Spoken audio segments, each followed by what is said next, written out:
Today's episode contains a content warning.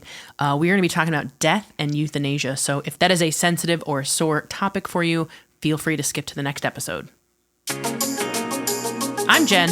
And I'm Jen. And this is Talk Dogs with Us.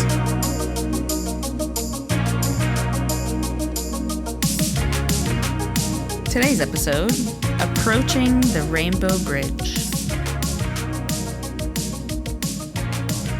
It's for owners, vet staff, trainers, groomers, shelter workers, dog walkers, basically anybody who interacts with dogs and unfortunately knows that their short lives will come to an end. Thinking about how to think about it.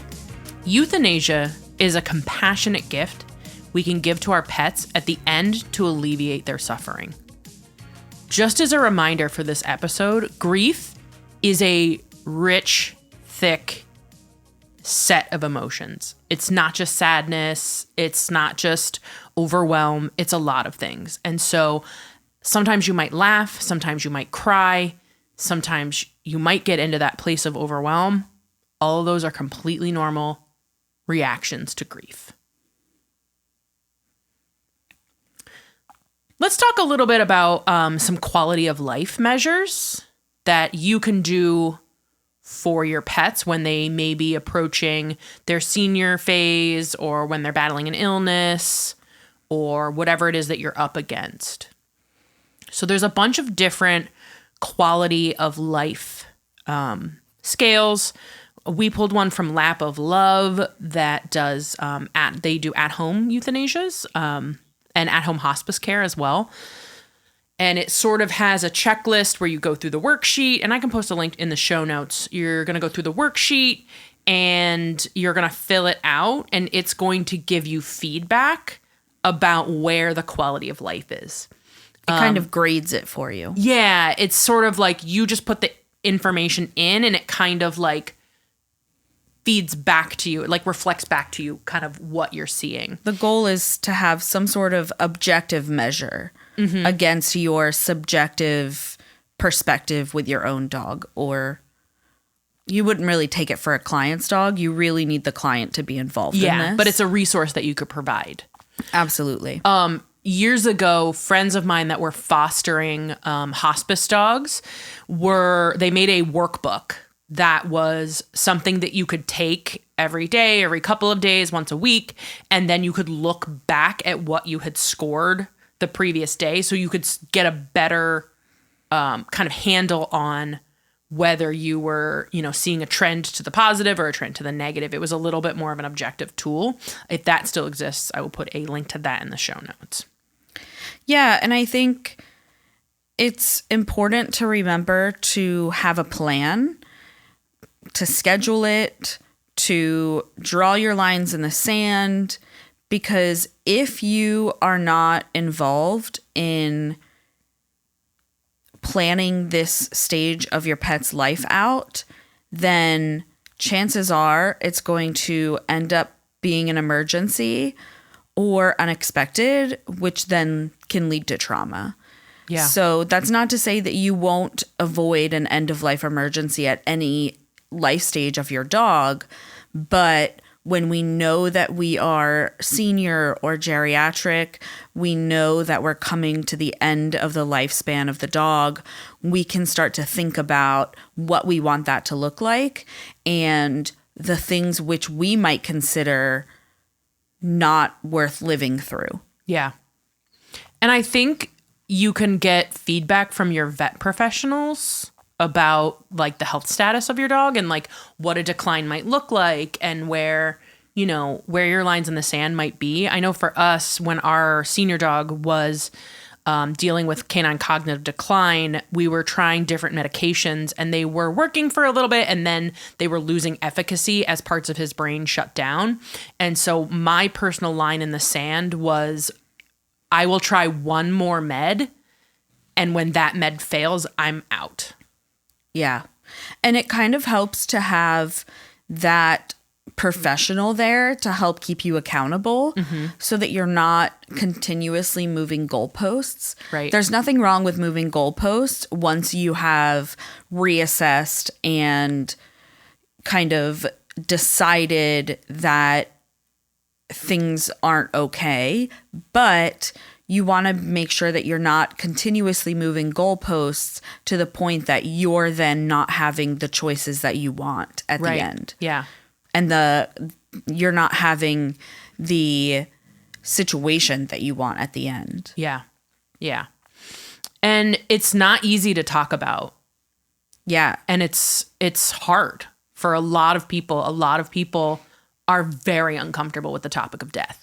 Yeah. I like to say a lot of people need to get right with death because dying is a part of living. And if we didn't die, we couldn't live, which might be hard to understand, but I do believe that. And so we need to make sure that for our pets, we aren't just avoiding the topic and allowing suffering. Yeah. That we can do something about. Yeah. I think that it's also important to realize and understand that dying naturally is not usually pretty. Yeah. Dogs and companion animals don't typically just fall asleep and never wake up again. Yeah. They are usually suffering from some kind of organ dysfunction, whether it's respiratory, cardiac, or other. And the symptoms that occur from that typically are suffering. Yeah. Now, some beliefs and some religious beliefs don't believe in euthanasia. So, it's not up to us, the professionals, to tell owners what to do with their own pets. But there are situations that you can still do to help those situations. For instance, I worked with a doctor who we were on emergency. There was a dog that came in. I think he had some kind of respiratory disease. And the owners kept saying that their religion didn't allow them to euthanize.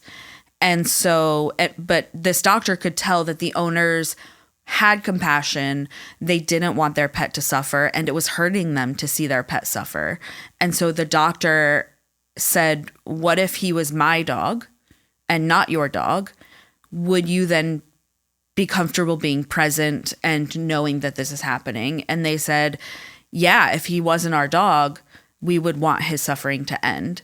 So this doctor said, okay, will you trade me your dog for this watch? And the owners, because whatever it was in their religion and in their grief, they were like, yes, let's do it. We euthanized the dog, and the doctor bought his watch back for like $1 from them afterwards, so that because he did like the watch. It wasn't like sentimental to him or anything, but he did want it. And so that was a way that he found to help support the owners all the way through to the end. Yeah. And I was really proud of that situation because we can help owners in ways that they don't even know that we can help them if we are just thinking creatively of how we can let go of judgment and support them. Yeah, absolutely. And I think like making clients aware of what's available to them, like a lot of people don't know that Lap of Love exists and home euthanasias exist. Yeah. And Lap of Love is a national service. Yes. It's not just local to us. It's a lot of places. In the United States. And at our facility, at least, we sometimes allow euthanasia to take place outside because it's scenic. Yep. And that can be a good place to say goodbye. And owners may not know that that's an option. And so putting those out there, can really help somebody's decision get easier. Mm-hmm. Because they might be putting off a euthanasia because they know that their dog is scared of the vet. Yeah. And they don't want that to be their final moment. Well, we can work around that. We can euthanize this dog at home. We can euthanize them in the backyard. But we've done euthanasias on the farm before to not have those dogs spend their last moments in a hospital room. Yeah. And I think bringing it up well before it becomes something that is necessary, helps the owners kind of come to grips with it and cope with it early, and gives them a place to put their grief. Yeah. And I their think anticipated grief. if you're making decisions when not in crisis too. Yeah, absolutely. I think it's also important to make clients aware of the aftercare options well beforehand, because in many places, cremation is not cheap. Yeah. We're coming to a point where private cremation is cost prohibitive for a lot of owners, but a lot of them would prefer that option. So bringing it up early allows for them to be able to plan financially for those aftercare options, for the keepsake options. If you wanted to, let's say, taxidermy your pet. So, fun fact, when my dog passed away, he was a bull terrier, and I texted the vet that was going to do his euthanasia. We knew he was going to pass. And when I texted her and I said, is there any way I can save his skull? Because bull terriers have those unique faces. And I expected her to be like, no, that's crazy. What are you talking about? And she said, yeah, hang on a second. A friend of mine has a name. I can get it for you. And so I have my dog's skull as his keepsake. Yeah. I mean, I also have paw prints from him. But I literally have him taxidermied, right? And so like that can be an option that people may want that's a little out there, but I have it. Yeah. And I love it. Yeah. I think it's great. You wouldn't rather have something else. No, absolutely not. No. But like knowing that they can get little vials of fur, they can get paw prints, they can get nose prints. I think we've done ear prints too on dogs that had really cute ears. Yep. Ear prints on dogs, cats, rabbits. Yeah. Tail prints on exotic species with tails that are scaly. Feather prints for birds, and footprints. I do think I have definitely made a couple goat hoof prints. I haven't done ink goat prints. I'm not sure. I'm sure you could figure it out. It would just take a little practice. Yeah. You can, instead of doing ink, you can do, I always suggest the bingo dabbers. Yeah. As like little paint pens, basically. Yeah. And then you can use acrylic paint, any color, on construction paper. It looks great. There was a euthanasia we were part of recently where, speaking of like practice with the goat hooves, where the tech was practicing with the paw print to make sure that the paw prints that the people got were the best ones that she could deliver. And so she didn't just like hurry up, ink the paw, and away we go. She took a couple impressions until she was satisfied that they were getting a good quality keepsake, because that's the last memory of their pet. Yeah. I have a paw print from one of my heart dogs that it was done by the crematorium, and they put a glaze over it. It's like a clay paw print, and the impression isn't very deep. There's no detail in it. It just doesn't look very good.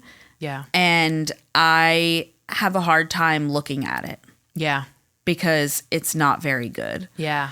I think don't be afraid to practice different things related to paw prints, especially with clay, which you can just roll up and do again. Yeah. We have seen a lot of people using the foam prints, and I really hate those. Some people do like them. I guess they're cheaper, but in my experience, they're not as good. I feel like they rot. Yeah, they rot away, and so they don't seem long-term. Yeah. I one time did do a nose print / mouth print of a dog with a ball in his mouth. Oh, I forgot about that. That was really cool. Yeah, because that was his thing. Yeah, he loved the ball. Yeah. So I think there's a lot of things that vet staff can do to help make it as least traumatizing as possible, even if it is an emergency or unexpected situation. I always suggest keeping the hallways quiet as possible. Yeah. If you can designate a specific room for euthanasias, that's ideal. People like to say that the owners will become traumatized by the room, and so then they might not want to go to that room again. And having a designated room helps you because this is a room they can attach their trauma to that they won't be visiting with their other pets. Right. Unless they're in the same situation. Yeah. And that's not to say that you move them from a regular room to the euthanasia room, even if that's difficult for you. But this could be a space where if they walk in saying, we're here to euthanize, this is a low lit room. Yeah. Usually it has real couches, but very washable couches, a rug that's washable, some paintings or usually there's things comforting on the walls. Art. Music. You might have music and white noise out the door. And then in my hospital, we will turn the lights off in the hallway. Some places will play music. Keep in mind that if you're playing music outside the room, everyone else in that hallway has to talk a little louder to hear each other. And so we found music to be less conducive. We still play it, but we played at a low volume. Some places will light a candle at the front that tells everyone else to be quiet. I think setting up the scenario so that it's as comforting as possible, making sure there's tissues available is obviously something that you can easily overlook, just so that it's more comforting to them and the rush of the hospital doesn't become another layer to their trauma. Right. We also have a euthanasia kit with palatable treats. Yeah. And Hershey's Kisses. Yeah. So dogs can get a little bit of chocolate before they say goodbye. Yeah. People love to give them chocolate. Oh, There was a dog one time that had to be euthanized at the shelter because he was very sick, and someone just happened to have a chocolate cake with them. I really don't know how that happened, but we fed him a whole chocolate cake. He loved it, I'm sure. He had a great day. Yeah. One time I went into a euthanasia to talk to the owners about what was going to happen, and they were feeding the dog paper towels.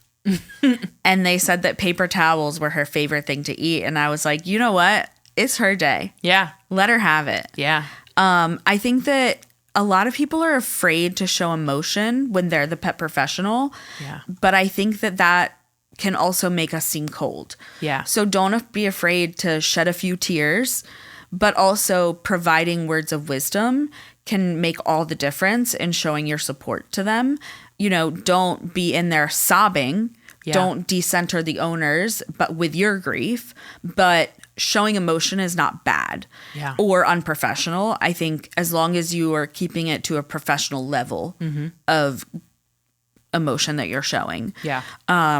I do have specific verbiage that I like to use when I'm helping an owner kind of through this transition. I always like to compliment the dog in how well cared for they were or how loved they were. That seems to help owners a lot. I like to tell them that there are no words that can take away the pain, but then I say something about, seeking professional help if they feel like they need it. Yeah, this is where the veterinary social worker comes in clutch. Absolutely.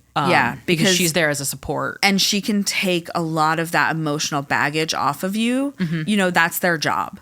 I say she because ours is a she, but yours might be any gender. So, yeah.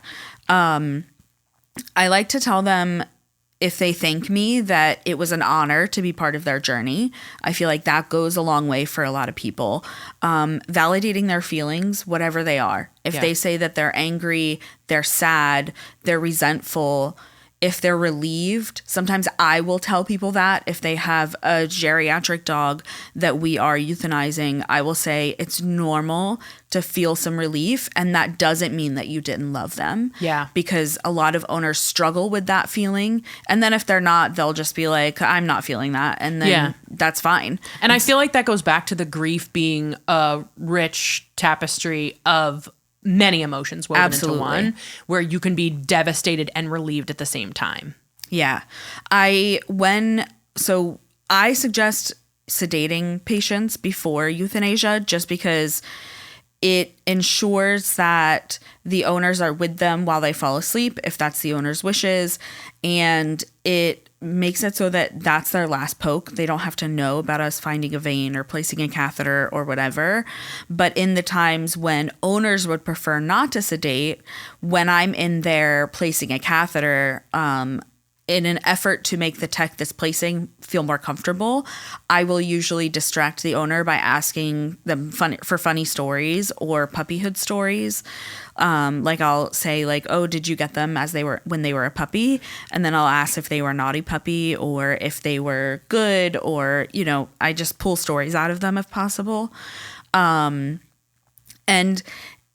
all of that to say that if the owner can't be there for whatever reason, they choose not to, they physically can't be there, anything like that, I feel like that judgment needs to stay inside of you and be shared only with your close coworkers, so that you can process it, because you don't know their life and you don't know how seeing the death of this pet will impact that owner, and that's honestly not your business.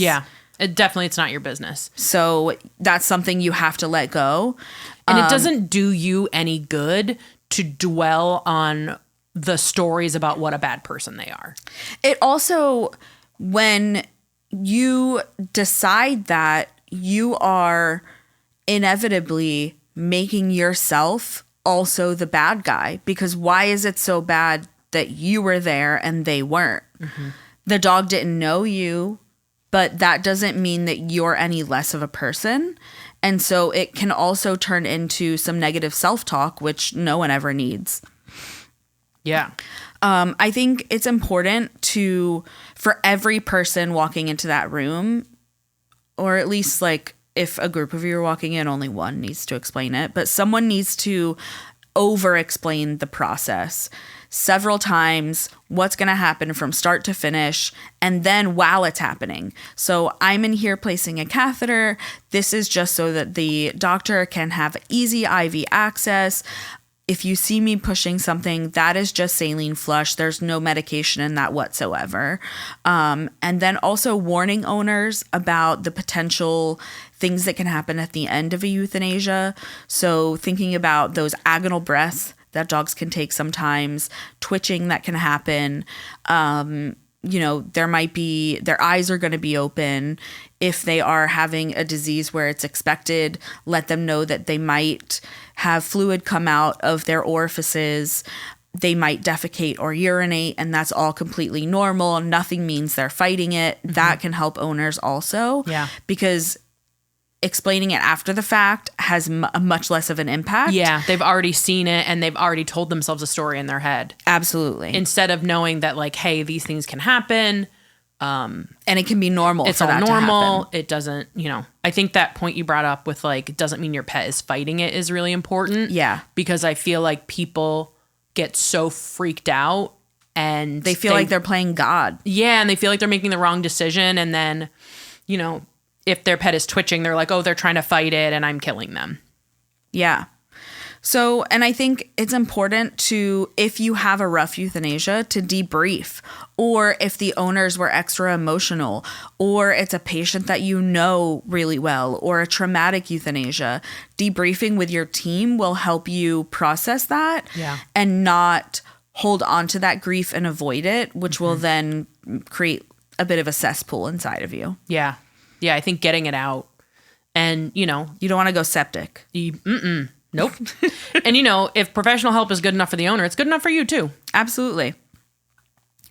I think that rounds out most of the things about euthanasia. I mean, it's certainly a topic that we could go on and on and on about, but I don't know that you're here to listen to us ramble forever. Yeah. So what are our top tips? Tip tops. I think if you're a pet parent, you need to have a plan. Start building your support system and have someone to keep you accountable, whether that is a friend, a vet professional, a trainer, another animal professional, or just your partner at home. Being able to decide ahead of time what kind of experience you want to have will help that happen.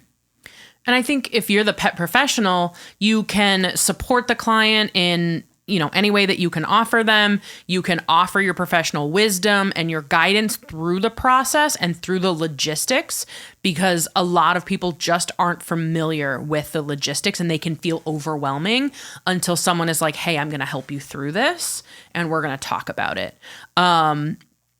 We had one come up recently where the woman asked for a quote and then in the same email felt awful that she was asking about how much it was going to cost. Yeah. And I had to be like, no, that's really rational of you. Obviously you need to plan for this. Here's your options that you can do. And then we offer these things that are complimentary, like the paw prints and stuff. So having that information in advance was really good for her. She just felt shame about asking it. So reassuring them that this is all part of a complex process. It's going to be difficult and you may feel some emotions that feel out of place, but they're all part of grief. I think also getting creative with the ways that you support owners, whether it be through keepsakes or we had owners that were coming to happy visits regularly. And once their pet passed away, we did a couple happy visits with just them, obviously without their pet, so that they could help ease the transition and process their grief. So there's lots of different ways. I will say for our work, if a client that we know loses their dog, we invite them to come to puppy socials. Yeah. And sit with fresh new puppies for a little bit if that's something they would like to do to help the grieving process. Yeah.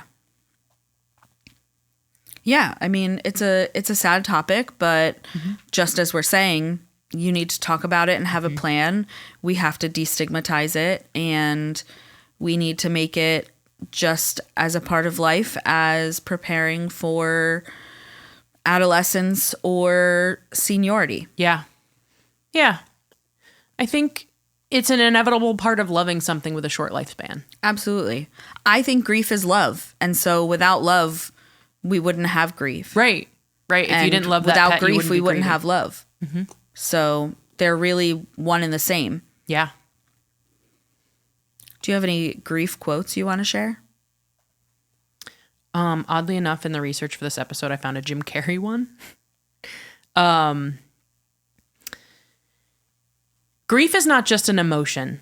It's an unraveling, a space where something once lived but is now gone. It carves through you, leaving a hollow ache where loved ones resided.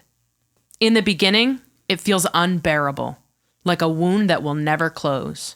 But over time, the raw edges begin to mend. And that's from Jim Carrey. Yeah, pretty great. The Ace Ventura guy. Yeah. Coming out with some bangers. So that's been our talk about death and euthanasia at the end of our dog life cycle. Hope you enjoyed it. Hope you got something out of it. And have a good night. Good morning. Talk Dogs With Us is an informational podcast and not a substitute for qualified medical advice. Are you a pet professional or parent looking to learn more and challenge your current assumption about our pets? Then let's go on this journey together at our website, talkdogswithus.com. Give us a bark at Facebook and Instagram at Talk Dogs With Us. You can help keep the conversation going by subscribing to our Patreon, patreon.com/talkdogswithus, or buy us a coffee at ko-fi.com/talkdogswithus. Art direction by Alex Oren, theme song and audio engineering by Stephen Rossblock. Check out more from him at stephenrossblock.com. Thanks for listening.